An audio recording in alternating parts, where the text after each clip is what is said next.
First Warn 5 weather with Matt Holliner.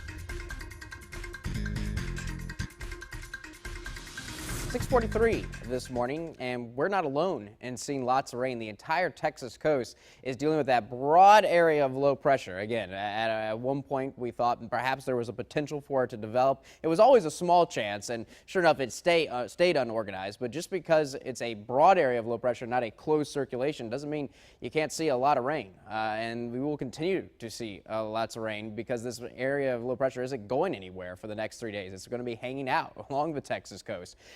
Pinpointing where the heaviest rain is going to be is always difficult. Each model has a little bit different idea. If you average them all together, kind of highlighting the Galveston area as seeing some of the biggest rain totals over the next few days. But that doesn't mean we're not going to see plenty of rain. We're going to get rain that we need. There is a possibility that we could see some minor flooding like we saw yesterday, any day, today, Wednesday, or Thursday.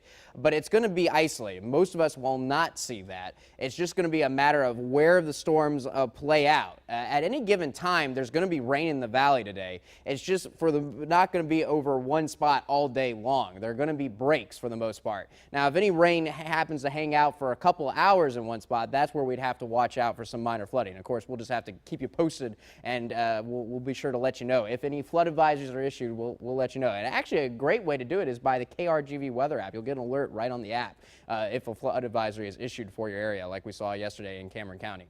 All right, 9 a.m., some rain in the upper valley, but notice how it shifts throughout the day. At times there'll be rain in the lower valley, like in the early afternoon, and then it'll be back in the upper valley. It does look like the driest period is going to be this evening. If you're looking to find the best time to do things outdoors, that would be during the evening hours. That'll be the least amount of activity in the valley, but we're not done with the rain by any means. Notice how it redevelops some overnight. There will be some showers and storms around tomorrow morning.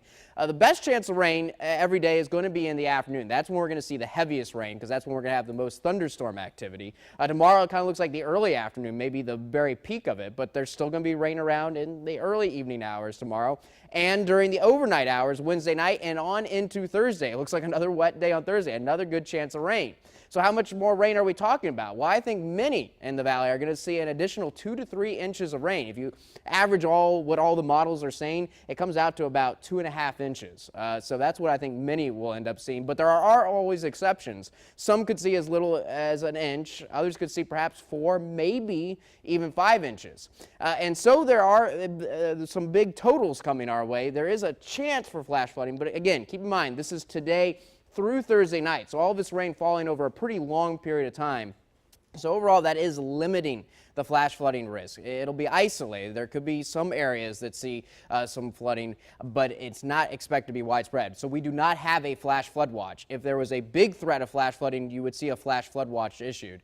If it looks like the greatest area of rain should shift a little bit farther south rather than farther north along the Texas coast, we'll be sure to let you know.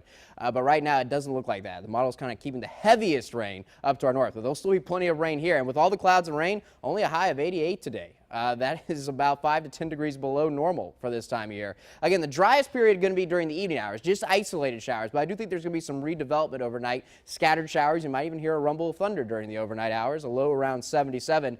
Good chances of rain all the way through Thursday, 70, 80, 90% chances. If you're looking for a break from the rain, don't worry. We are going to get it. Friday and Saturday look dry. Some small chances of rain Sunday, Monday, about a 10% chance with a few sea breeze showers and storms. And notice those temperatures rebound as well. Back to normal for this time of year in the mid-90s.